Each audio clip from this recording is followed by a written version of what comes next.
Hello friends, XM learning academy में आप सभी का स्वागत है और मैं हूं मोहम्मद अफजल।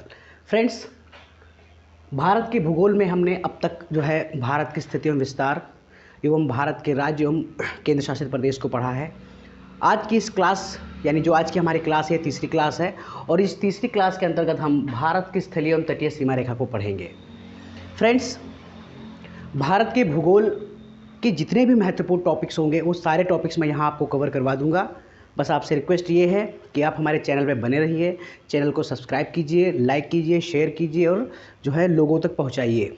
और मेरा आपसे ये वादा है कि अगर आपने जो मैंने भारत की भूगोल की श्रृंखला का जो है प्रारंभ किया है, अगर आप सब ने एकजुट होकर के इस श्रृंखला को जो है सहयोग किया और इसको देखा, इसको लोगों तक शेयर किया, तो आने वाले एग्ज़ाम में भारत के भूगोल से कोई भी प्रश्न नहीं छूटेगा, इसकी मेरी गारंटी है। तो चलिए स्टार्ट करते हैं। आज की जो हमारी है, तो ये हमारी तीसरी क्लास है और इस क्लास के अंतर्गत जो है हम भारत की स्थलीय एवं तटीय सीमा रेखा को पढ़ेंगे। तो आप सबसे रिक्वेस्ट है कि एक नोट ले ली, इसके नोट्स ज़रूर बनाइए। जो भी मैं आपको यहाँ पढ़ाऊँ उसके आप नोट्स ज़रूर बनाइए। नोट्स बनाने से क्या होगा कि चीज़ें आपकी रिवीजन होती जाएंगी और आगे आपको तकलीफ़ नहीं होगी।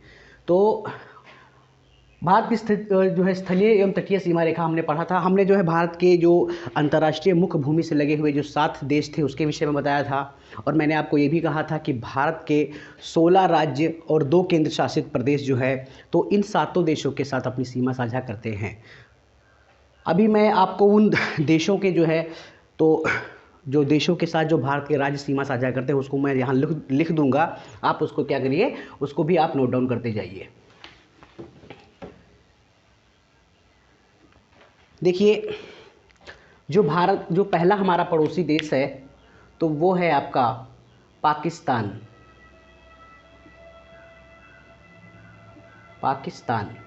ओके। अब पाकिस्तान से लगने वाले जो भारत के राज्य कौन कौन से हैं वो आप देख लीजिए। देखिए, पहला इसमें है गुजरात,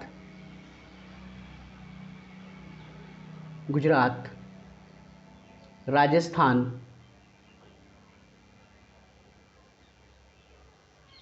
पंजाब और लद्दाख व जम्मू और कश्मीर। जम्मू कश्मीर। तो ये जो इतने इसमें से गुजरात, राजस्थान, पंजाब, ये तीनों जो है राज्य हैं और लद्दाख व जम्मू कश्मीर यूनियन टेरिटरीज अर्थात केंद्र शासित प्रदेश हैं। ये मैंने आपको पहले बताया था। उसके बाद जो हमारा दूसरा पड़ोसी देश है तो वो है अफ़गानिस्तान।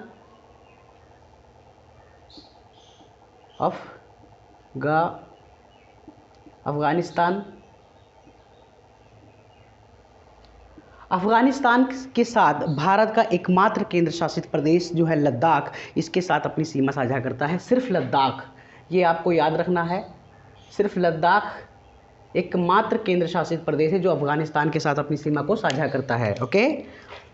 तीसरा है चीन देख लीजिए।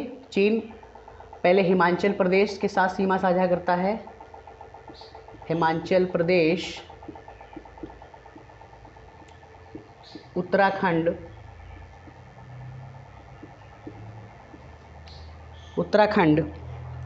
हिमाचल प्रदेश, उत्तराखंड, सिक्किम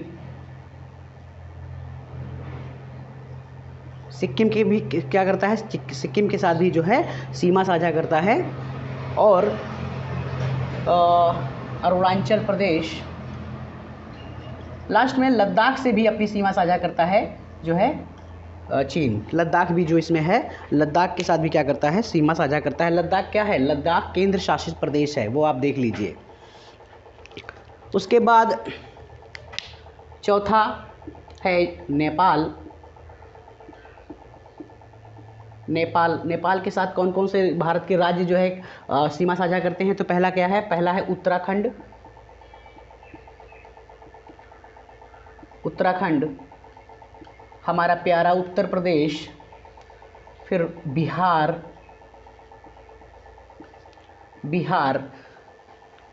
के बाद जो है पश्चिम बंगाल,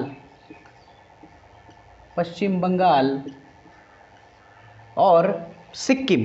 लास्ट में क्या है? सिक्किम। ओके, ये आप लोग नोट डाउन करते जाइए, बहुत ज़रूरी है ये, इसको आप लिखते जाइए। पांचवा आपका है भूटान। भूटान, भूटान के साथ कौन कौन से भारत के राज्य सीमा साझा करते हैं, तो वो आप देख लीजिए। तो पहला है सिक्किम, सिक्किम, फिर असम, पश्चिम बंगाल, पश्चिम बंगाल और अंत में है अरुणाचल प्रदेश। क्या है? अरुणाचल प्रदेश। ओके, छठा हमारा जो पड़ोसी मित्र देश है तो वो है आपका म्यांमार। म्यांमार, अब म्यांमार के साथ भारत के कितने जो है राज्य अपनी सीमा साझा करते हैं और कौन कौन से, उनका नाम क्या है, तो उनके नाम देख लीजिए। पहला है इसमें अरुणाचल प्रदेश, अरुणाचल प्रदेश। दूसरा नागालैंड, नागालैंड की राजधानी कोहिमा है। मणिपुर,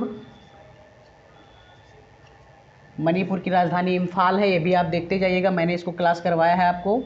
और लास्ट में है मिजोरम। क्या है? मिजोरम।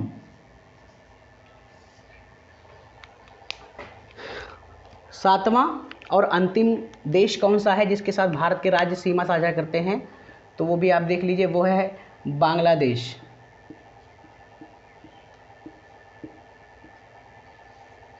बांग्लादेश, देखिए बांग्लादेश के विषय में आप जान लीजिए महत्वपूर्ण तथ्य। जो बांग्लादेश है वो पहले उसका नाम था पूर्वी पाकिस्तान। जब भारत का विभाजन हुआ 15 अगस्त 1947 को, तो भारत के विभाजन के समय क्या हुआ कि पाकिस्तान को एक तो पाकिस्तान तो दे ही दिया, दूसरा जो यहाँ मैं आपको मैप में बताऊँगा, उस स्थान पे जो पूर्वी पाकिस्तान करके जो अभी वर्तमान में जो है बंगाल है, तो उसी में एक पूर्वी पाकिस्तान नाम से जो है इसको दिया गया। आगे मैं बताऊंगा उसमें बाद 1971 में जो 1971 में जब भारत और पाकिस्तान के जब मध्य जो है युद्ध हुआ, तो उसमें क्या हुआ कि जो है इसको जो है युद्ध हुआ, भारत और जो है पाकिस्तान के मध्य बहुत भीषण युद्ध हुआ और इस युद्ध में पाकिस्तान को मुक्की खानी पड़ी और उसको जो है पराजय मिली। परिणाम स्वरूप ये हुआ कि जो है पूर्वी पाकिस्तान जो है एक नए देश जो है बांग्लादेश के रूप में विकसित हुआ। कारण ये था कि जो है पाकिस्तान का ये कहना था या उसका ये आरोप था कि जो है भारत के लोग या भारत के जो राजनेता हैं, जो भारत के लोग हैं, वो पूर्वी पाकिस्तान के जो लोग हैं, वहाँ के जो बाशिंदे हैं, उनको क्या करते हैं, उनको उकसा रहे हैं, उनको भड़का रहे हैं। तो इसी के जो है उसने आरोप लगाए और जिसके साथ युद्ध हुआ और अंत में उसको पराजय मिली और वो जो है बांग्लादेश के नाम से एक नया जो है राष्ट्र उठ खड़ा हुआ। तो उस तरीके से अब बांग्लादेश के साथ जो भारत के राज्य सीमा साझा करते हैं वो कौन कौन से हैं वो देख लीजिए आप। देखिए उसमें पहला जो है आपका वो है त्रिपुरा। क्या है? त्रिपुरा। त्रिपुरा है। त्रिपुरा के बाद कौन सा है? त्रिपुरा के बाद आपका जो है मेघालय है। मेघालय, पश्चिम बंगाल, पश्चिम बंगाल, फिर असम है और अंत में क्या है आपका? अंत में मिजोरम भी है आपका। अंत में क्या है? अंत में आपका जो है तो वो मिजोरम भी है। क्या है? मिजोरम भी है। ठीक है, तो ये 6 राष्ट्र हैं जो भारत के 16 राज्य और 2 केंद्र शासित प्रदेशों के साथ अपनी सीमा को साझा करते हैं। ओके, तो इसको आप नोट डाउन कर लीजिए, इसको देख लीजिए और जो है ये आपके एग्ज़ाम के दृष्टिकोण से बहुत ही महत्वपूर्ण है। ठीक है, तो इसको मैं मिटा रहा हूँ, इसको आप नोट डाउन ज़रूर करते जाइए।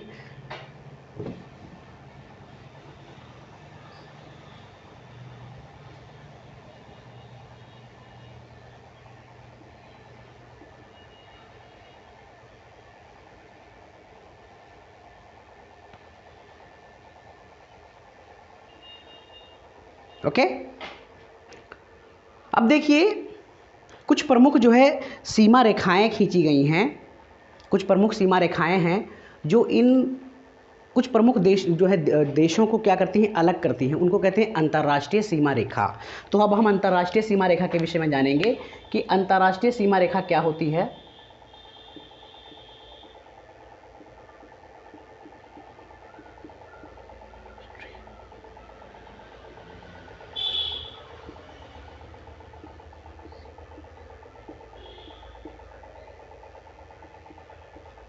अंतर्राष्ट्रीय सीमा रेखा, तो जो पहली अंतर्राष्ट्रीय सीमा है तो वो है जो भारत और पाकिस्तान को अलग करती है, भारत और पाकिस्तान को अलग करती है, उसका नाम है रेड क्लिफ लाइन। ठीक है, उसका क्या नाम है, उसका नाम है रेड क्लिफ लाइन। उसको मैं रेड पेन से ही लिख दे रहा हूं, उसका नाम है रेड क्लिफ लाइन या रेड क्लिफ रेखा कह लीजिए हिंदी में। रेड क्लिफ लाइन ये क्या करती है, ये भारत व पाकिस्तान को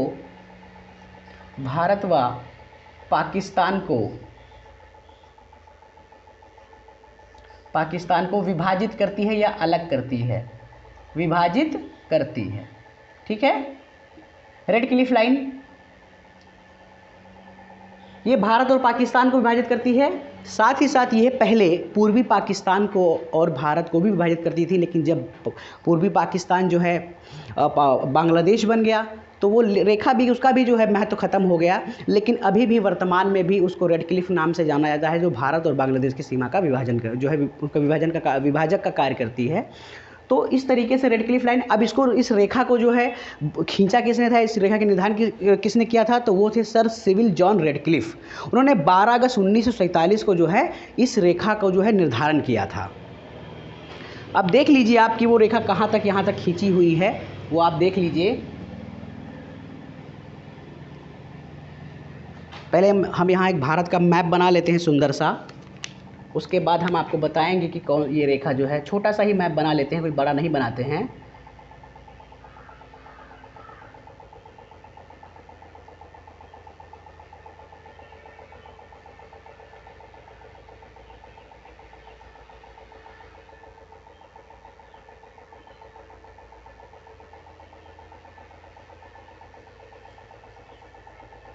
कुछ इस तरीके से मैप भी आप बनाना जो है सीखिए। आपको मैप बनाना आना ही चाहिए। अगर आप मैप नहीं बना पाते हैं तो भारत को जो है उसकी जो चीज़ों को समझना बहुत मुश्किल हो जाएगा, बहुत मुश्किल हो जाएगा। तो थोड़ा ही सही, लेकिन आप क्या करिए, प्रयास कीजिए कि आप मैप बना लें। बिना मैप के जो है ये थोड़ा ऊपर बन गया है, थोड़ा हम इसको नीचे बना लेते हैं, जिससे क्या होगा कि आपको थोड़ा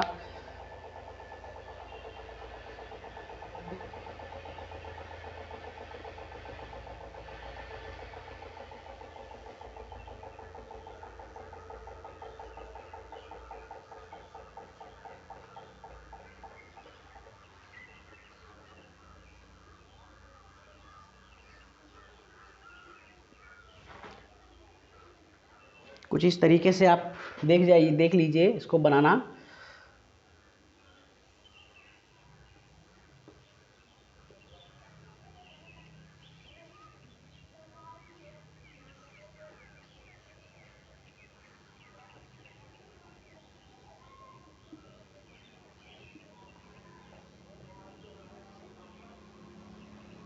कुछ इस तरीके से भारत का मैप बनता है। अब इसमें रेड क्लिफ लाइन कहाँ तक खींची गई, तो हमारा देश आज़ाद हुआ 15 अगस्त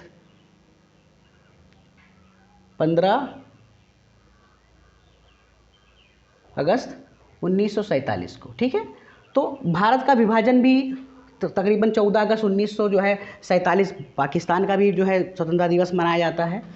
तो जब विभाजन का कार्य यहाँ से खींची गई, रेखा खींची गई इस तरीके से, और ये जो रेखा, इसी रेखा को कहा गया रेड क्लिफ लाइन। इस तरीके से जो रेखा को क्या कहा गया, इसी रेखा को कहा गया रेड क्लिफ लाइन रेखा कहा गया। तो ये क्या हुई, अब इसका जो है, अब ये जो क्षेत्र आप देख पा रहे हैं, ये जो क्षेत्र आप देख पा रहे हैं, इसको कहा गया था पूर्वी पाकिस्तान। क्या कहा गया था इसको? इसको कहा गया था पूर्वी पाकिस्तान। तो यहाँ और यहाँ, तो ये रेखा खींची गई थी रेड क्लिफ लाइन खींची गई थी, ठीक है। तो ये भारत और पाकिस्तान को विभाजित करने वाली जो रेखा थी वो रेड क्लिफ लाइन थी, ओके। अब एक हमारा जो मित्र देश है चीन, तो चीन जो देश है इसको भी जो है एक शिमला समझौता हुआ था। अब देख लीजिए, बहुत महत्वपूर्ण समझौता था, शिमला समझौता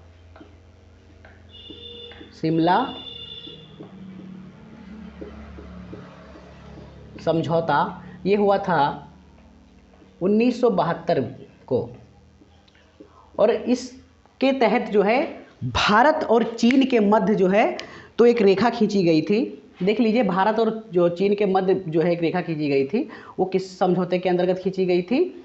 शिमला समझौते के अंदर। देखिए, जब भारत का बंटवारा हो रहा था तो भारत अपनी उथल पुथल में व्यस्त था, और इसी का फ़ायदा उठा करके चीन ने क्या किया? चीन ने तिब्बत पे आक्रमण कर दिया और जो है तिब्बत को हथिया लिया। तिब्बत को हथियाने के पश्चात उसकी जो लालच था, उसकी जो भूख थी वो शांत नहीं हुई। उसने क्या किया? उसने पुनः जो है कश्मीर के कुछ भागों पर हमला कर दिया। स्थिति ये थी कि भारत तो विभाजन, उसकी जो बंटवारे से वो अस्त व्यस्त था, उसके पास उतने रिसोर्सेस नहीं थे, सेना नहीं थी, उसके पास वो शक्ति, वो ताकत, वो पावर नहीं थी। तो उसने क्या किया? वो उस समय युद्ध के लिए भारत तैयार नहीं था। इसका नाजायज़ फ़ायदा उठा करके क्या किया कि चाइना ने भारत के कश्मीर प्रांत पे हमला किया और उसके बहुत सारे भाग को कब्जा कर लिया। और जब कब्जा कर लिया उस भाग को, तो उस भाग को उसने नाम दिया, या वो भाग कहा गया अक्साई चीन। तो वो क्या कहलाया? वो अक्साई चीन कहलाया, ठीक है। तो इसमें जो है भारत और चाइना के मध्य भी कुछ जो है, इसके जो है सीमा रेखा को कुछ जो है सेक्टर्स में बांटा गया है, एक रेखा और दूसरे सेक्टर्स। तो सेक्टर्स के विषय में देख लीजिए। देखिए, यहाँ से लगा करके इस तरीके से एक सेक्टर्स में बांटा गया। इसको कहा गया, इस सेक्टर्स को क्या कहा गया? इसको कहा गया पश्चिमी सेक्टर। क्या कहा गया? इसको कहा गया पश्चिमी सेक्टर। इसको पश्चिमी सेक्टर के नाम से जाना गया, ठीक है। उसके बाद यहाँ से लगा करके यहाँ तक, इसको नाम दिया गया मध्य सेक्टर, ओके। तो ये क्या कहलाया? ये मध्य सेक्टर कहलाया। और यहाँ तक लगा करके ये इस तरीके से ये जो भाग था ये कहलाया मैकमोहन लाइन।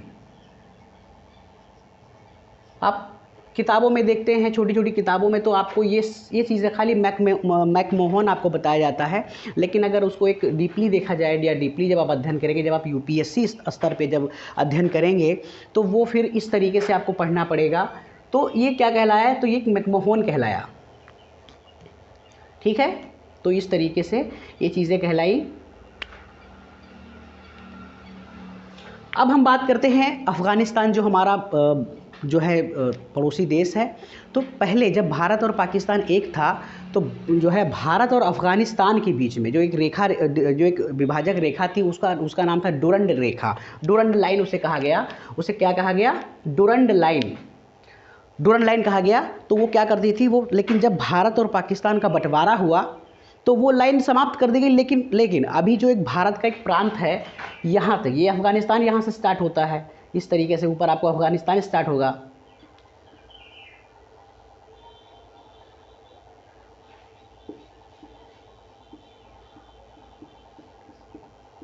तो अफ़गानिस्तान भारत का एक जो है केंद्र शासित प्रदेश है लद्दाख। तो लद्दाख के साथ अपनी सीमा साझा करता है। मैंने आपको अभी बताया था, लद्दाख के साथ अपनी सीमा साझा करता है। और ये तकरीबन 106 किलोमीटर, कितना?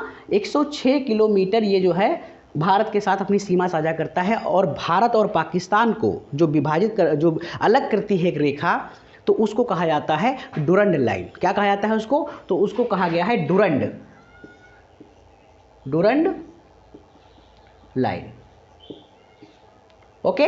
तो उसको क्या कहा गया? उसको कहा गया डुरंड लाइन। तो इस तरीके से मैं यहाँ लिख दे रहा हूँ, देखिए मैं यहाँ लिख दे रहा हूँ उसको, आप भी उसको देखते जाइए। रेड क्लिफ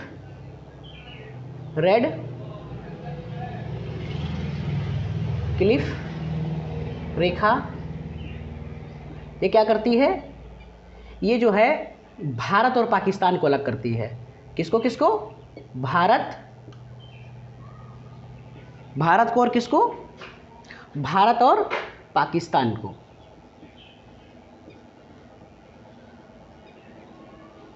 ठीक है।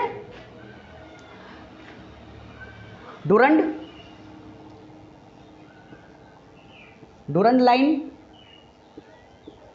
क्या करती है, अलग करती है भारत और किसको, अफगानिस्तान को। ये मध्य है, ये देख लीजिए आप, भारत और उसके मध्य है। ठीक है। और जो मैकमोहन वो क्या करती है, वो अलग करती है चीन को और भारत को। ठीक है। रेड क्लिफ यहाँ पर भी है, समझ लीजिए यहाँ पर भी रेड क्लिफ ही है जो किसको अलग करती है, भारत और बांग्लादेश को भी अलग करती है। क्या, रेड क्लिफ। तो ये कुछ चीज़ें आपको समझ में आ गई, इसको आप नोट डाउन कर लीजिए।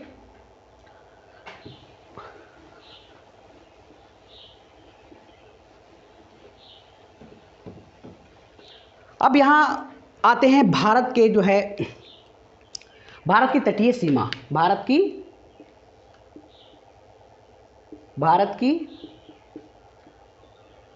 तटीय सीमा। तो भारत की तटीय सीमा कुल कितनी है, तो देखिए द्वीपों को मिलाकर के, सबको मिलाकर के वो है 7516.6 किलोमीटर।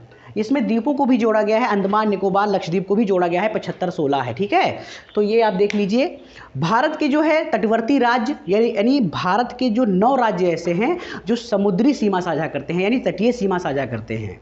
और उन 9 राज्यों में 2 राज्य ऐसे हैं जो तटीय सीमा तो साझा करते ही करते हैं, साथ ही साथ अंतर्राष्ट्रीय भी सीमा साझा करते हैं। वो मैं आपको बता दे रहा हूँ, देख लीजिए। तो ये आप देख लीजिए कि भारत की जो कुल जो है तटीय सीमा रेखा है वो कितनी है, 7516.6 किलोमीटर। अब इस यहाँ पर एक मैप हम बनाएंगे भारत का प्यारा सा।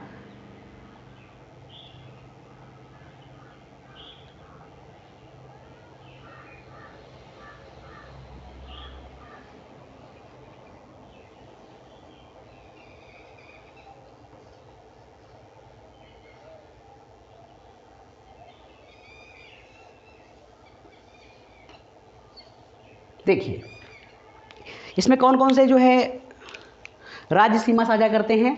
तो देखिए पहला जो यहाँ पे है वो है गुजरात। गुजरात की राजधानी गांधीनगर, गुजरात। महाराष्ट्र, गोवा,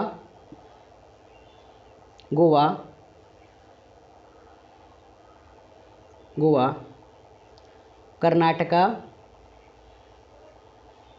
केरल की राजधानी कौन सी है, तिरुवनंतपुरम। तमिलनाडु, आंध्र प्रदेश, उड़ीसा और पश्चिम बंगाल। ठीक है। इसको हम काउंट कर लेते हैं। तो देखिए इसमें पहला आपका है 1 2 3 4 5 6 7 8 और 9। ओके, 9 राज्य हो गए। ये 9 राज्य ऐसे हैं जो तटीय यानी समुद्री सीमा यानी जलीय सीमा साझा करते हैं। ठीक है। और अब इसमें 2 मैं यहाँ कर देता हूँ। देखिए पश्चिम बंगाल और गुजरात, ये 2 राज्य ऐसे हैं जो तटीय सीमा साझा तो करते ही करते हैं, साथ ही साथ अंतर्राष्ट्रीय सीमा भी साझा करते हैं। कैसे? पश्चिम बंगाल सीमा साझा करता है बांग्लादेश के साथ। किसके साथ? बांग्लादेश के साथ अपनी सीमा साझा करता है। और गुजरात किसके साथ करता है? पाकिस्तान के साथ। किसके साथ करता है? पाकिस्तान के साथ। ठीक है, समझ में आया आपको? अब इसमें जो है सबसे ज़्यादा जलीय सीमा किसके पास है, यानी सबसे लंबी जो है जलीय सीमा रेखा किसके कौन कवर करता है? तो वो करता है गुजरात। और सबसे कम न्यूनतम जलीय सीमा कौन साझा करता है? तो वो करता है गोवा। ठीक है, ये भी आपके महत्वपूर्ण से कई बार अगली बार जो है पूछा गया था। यूपी बीएड के जो है क्वेश्चन पेपर में था कि भाई सबसे जो है ज़्यादा जो है तटीय रेखा किस भारत के राज्य के पास है, तो वो था गुजरात। तो आता रहता है सबसे कम जो है तटीय रेखा किसके पास है, वो गोवा के पास है। तो ये महत्वपूर्ण है आपके एग्ज़ाम से, तो ये आप इसको क्या करिए, इसको नोट डाउन करते जाइए। चलिए अब हम जो है, मैंने आपसे कहा था उस दिन कि हम आपको जो है भारत का जो पड़ोसी देश है श्रीलंका, उसके बारे में बता देंगे। तो श्रीलंका के विषय में आप जान लीजिए।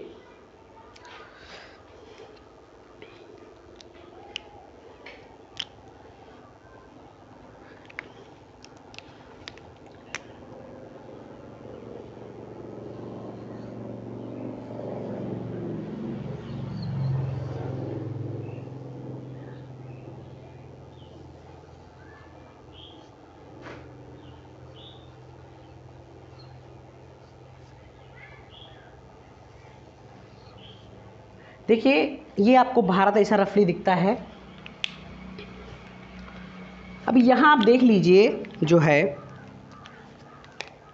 यहाँ पे, तो एक आपको एक ऐसा ब्रिज जैसा एक दिखेगा और इसको कहा गया पंबन ब्रिज। क्या कहा गया इसको, पंबन ब्रिज। ये पंबन ब्रिज है जो है यहाँ मैंने, देखिए मैंने ये जो आपको बनाया है ऐसा स्ट्रक्चर, मैंने इसको क्या 3D जैसा बनाया है। इसको आप देखिए किस इस तरीके से नहीं रहता है यहाँ, जो मैंने पहले मैप बनाया था वैसा रह के यहाँ मैंने आपको समझाया है किस तरीके से। तो ये पंबन ब्रिज है और यहाँ पे जो है एक आपको द्वीप दिखाई देगा, इस तरीके से कुछ एक द्वीप है। और ये जो द्वीप आप देख रहे हो, इस द्वीप का नाम है, इसका नाम है पंबन द्वीप या रामेश्वरम द्वीप। ठीक है, रामेश्वरम लिख देता हूँ मैं यहाँ पे, रामेश्वरम, रामेश्वरम द्वीप या पंबन द्वीप, पंबन द्वीप भी इसे कहा जाता है, पंबन द्वीप। ओके,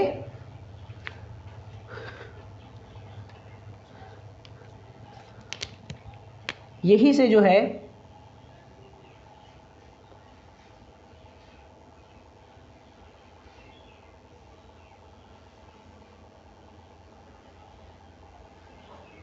ये आपका प्यारा है क्या, श्रीलंका,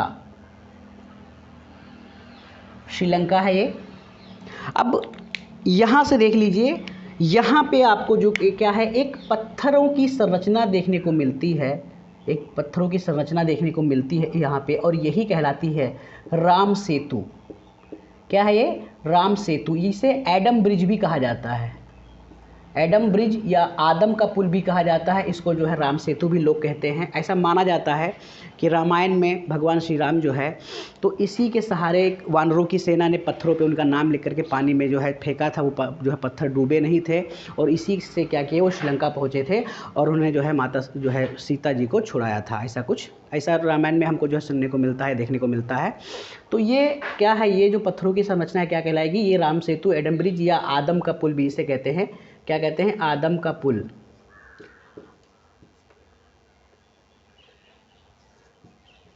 ठीक है, कई सारी जो है इस पे कंट्रोवर्सी होती रहती है इस पुल के ऊपर, तो ये आप देख लीजिए। अब यहाँ पे कुछ आपको प्रमुख जो है जल संधियाँ भी देखने को मिलेंगी, जैसे एक यहाँ जो ये पूरा है इस पर एक जलसंधि पाई जाती है। आपको जलसंधि क्या होती है कि एक छोटा सा जो है पानी का वह सकरा मार्ग जो दो बड़ी जलराशियों को क्या करता है, मिलाता है, वो क्या कहलाता है, वो कहलाता है जलसंधि।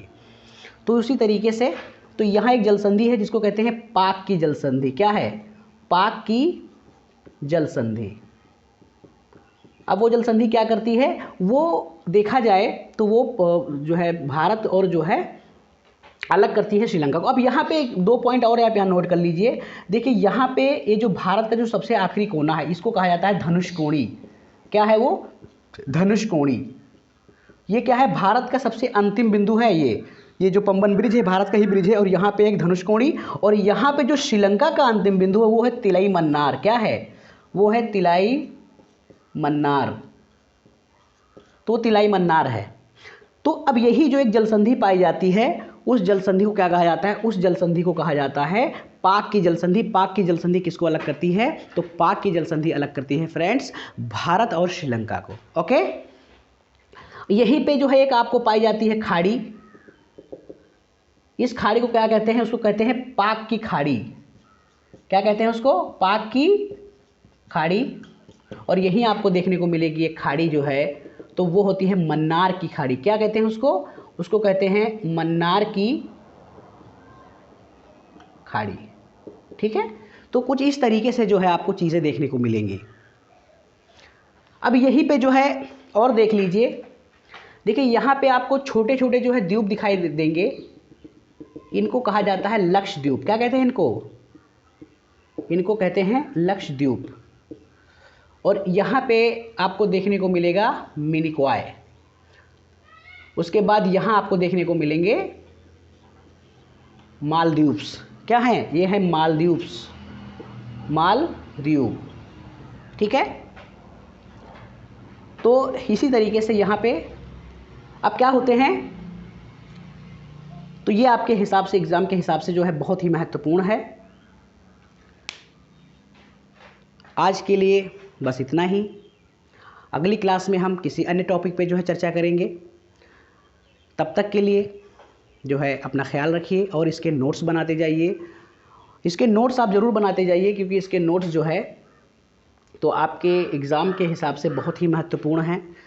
और अगर इसके आपने नोट्स बना लिए तो आपको इजी हो जाएगा रिवीज़न के लिए, और आप अच्छे से चीज़ें आपके माइंड में सेट होती जाएंगी, 1 बाय 1 सेट होती जाएंगी। तो इसके मैप बना लीजिए। अगर आपको क्लास अच्छा लगा हो तो इसे लाइक कीजिए, शेयर कीजिए और कमेंट कीजिए, और अपने दोस्तों को भी जो है भेजिए।